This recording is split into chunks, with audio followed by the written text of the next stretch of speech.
خوشویستان عزیزانی بینر یا شاملر بورن مطوی لمنشی تک دوا خوشویستان عزیزان اوای راستی بیت زور جور لیما لا تلویزیونی هندک لیرند خدا بی پاریزی پرسیار دکرید که ایما بوچی سبارت با فیلم درست کردن حتی بنگی لجیر قرضدا ماندن دویش فیلم که نفروشتن اما بابتی هوا بوچی دبات و مناقشه و گوت بیش درست ناکیم با بونوی میونه کی زور عزیز و خوشویست کوکا قربروت رژیسور یا دنهیر یا دایرکتر کمیان که هر سیشان بله طاقتی شرم نیه دوایی بسری تو نایرم بچما با اولاد به تهمه تیردانی زمانی کردی امان گرنو توانشی سیاسی من خنه پال بسری تو اما نمتی حاله نای خوشم لبیر چه باشه کوکا قربروت رژیسور لنا پرانتز دایرکتر آنجی در هنر بفرمو حتی ایستا چند فیلمی دریج و مام نواندی و گرت درست کردوه والله هیچ شتی ترزورن بلام وکو فیلم هیچ باشه مولد خروب نبی من توینو بیره که او قصوله بلی اوی من تو در اصم 13 سالم او بر تو کاری سینمایی تاو کرد دوی اوش هر وقت تون بینی و دلی سمک سیناریو اکم هیا قیامت هر اورو سبای دبید به فیلم رولا بچکول هناش دادم به تو چیلی هات حیوی مد برد که برینه کانم ما کلیت نوا فیلمی چیو حالی چی فیلم پاری اوید خوش تزانی پاری اوید پال پشتی اوید شتی اوید با لطوه زور حسنه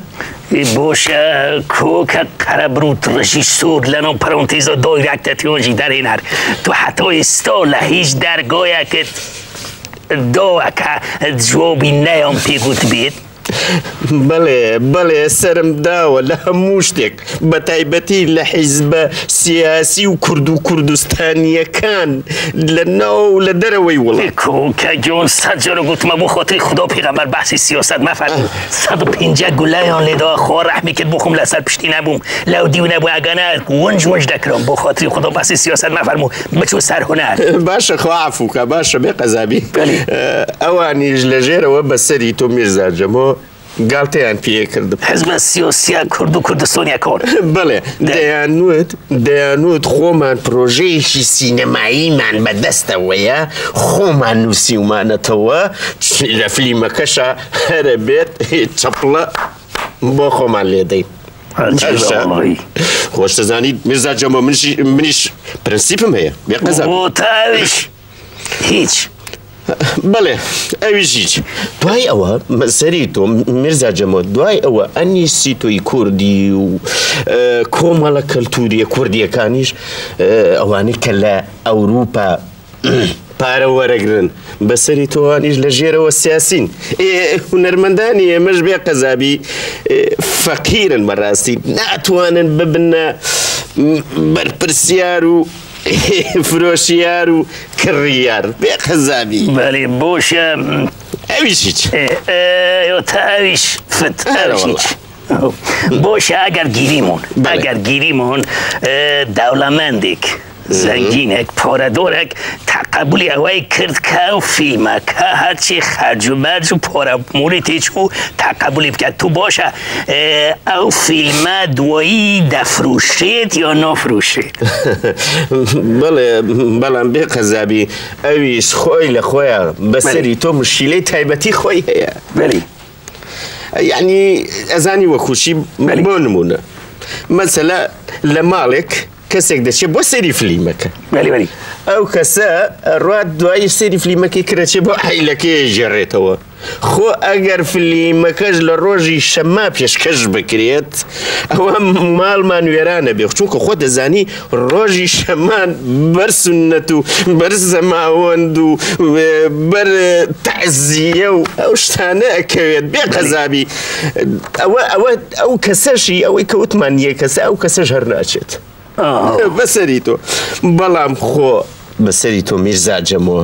خۆ ئەگەر کۆپی بکەین فلیمەکە و بیفرۆشین ئەویش هەر یەک دانی لێفرۆشین ڤیدیۆ مەبەستە یعنی بەڵێ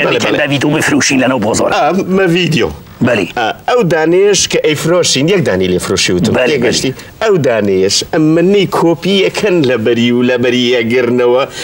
دوایشگی لێیمان لێکەن وەڵا فلیمەکەتان دەنگ و ڕەنگی باش نەبوو تێگەی